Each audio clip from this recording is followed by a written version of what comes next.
Olha, você tem um livro na Bíblia que é dramático, visualmente intenso e poderoso. Esse livro é o de Ezequiel. É uma profecia que nasceu num momento de crise nacional gigantesca e que nos leva do juízo mais severo para uma esperança de restauração que é de tirar o fôlego. Vamos entender como isso funciona. Ok, para a gente mergulhar nessa história, primeiro a gente precisa entender o mensageiro. A vida de Ezequiel é a de um homem que teve o mundo e a sua vocação virados de cabeça para baixo pelos acontecimentos da história. Então, primeiro de tudo, vamos colocar as coisas em perspectiva. Entender o contexto do Ezequiel é a chave para destravar a mensagem dele. Essa cronologia aqui é fundamental. A conquista da Babilônia não aconteceu de uma vez só. Foi em ondas. E o Ezequiel foi levado na segunda leva, em 597 a.C., junto com a elite do povo. Isso é super importante, porque significa que ele passou anos profetizando lá no meio dos exilados, antes da destruição final de Jerusalém, tentando avisar todo mundo do que ainda estava por vir. O próprio nome dele, Ezequiel, que significa Deus fortalece, já parece uma profecia, né? Pensa só, ele era de uma família de sacerdotes, estava sendo treinado para servir no templo em Jerusalém. Mas, com 25 anos de idade, ele é arrancado da sua terra, do seu futuro. E 5 anos depois, lá na Babilônia, Deus o chama para uma missão totalmente diferente. Não no templo, mas entre os exilados, perto do rio Quebar. E a primeira fase do ministério de Ezequiel é dura. A missão dele não era dar um tapinha nas costas e consolar, mas sim destruir qualquer falsa esperança que o povo ainda tinha sobre Jerusalém. Então, o ponto central é esse aqui. Tanto os exilados quanto o pessoal que ficou em Jerusalém acreditavam que Deus jamais, nunca permitiria que seu templo fosse destruído. Eles se agarravam nisso.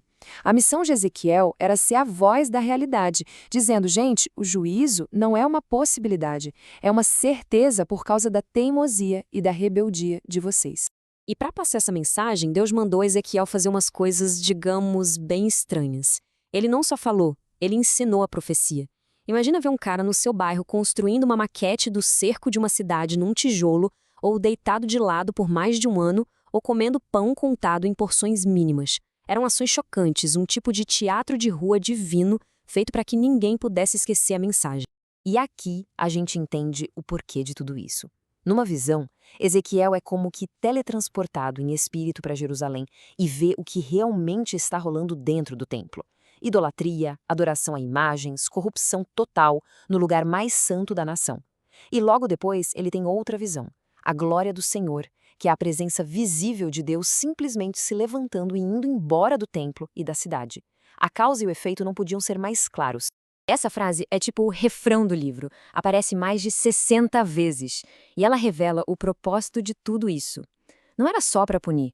O objetivo era que, no meio dessa experiência terrível, tanto Israel quanto as nações vizinhas finalmente entendessem, sem nenhuma dúvida, quem é o Senhor. Mas a história não acaba nas ruínas. Depois que Jerusalém cai, a mensagem de Ezequiel muda da água para o vinho. O foco sai do juízo e vai para uma esperança quase inimaginável. Esse é o grande ponto de virada do livro. Assim que a destruição que ele tanto avisou acontece, a missão dele muda.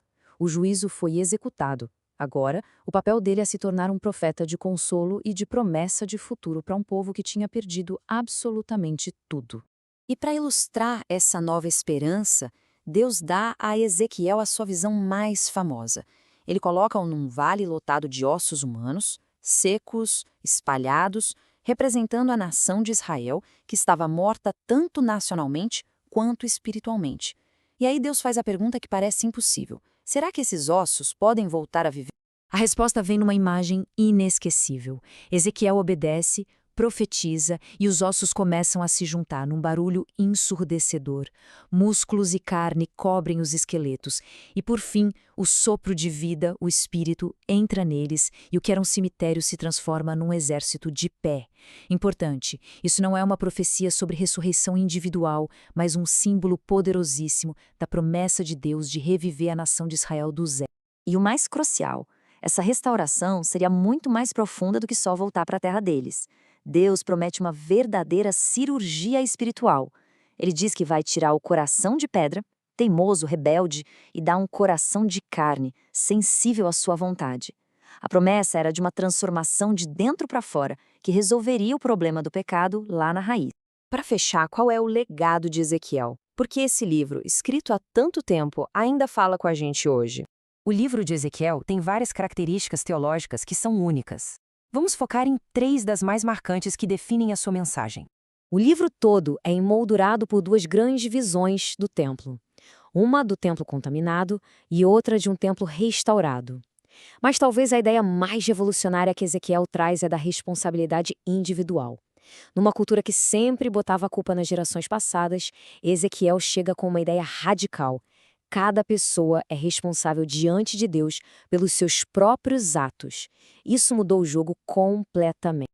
E a gente termina com essa provocação. Ezequiel fala com um povo no exílio, um povo que viu seu mundo desmoronar. Ele apresenta um caminho que passa pelo reconhecimento da crise, pelo juízo sim, mas que leva a uma renovação profunda e a esperança de um novo começo.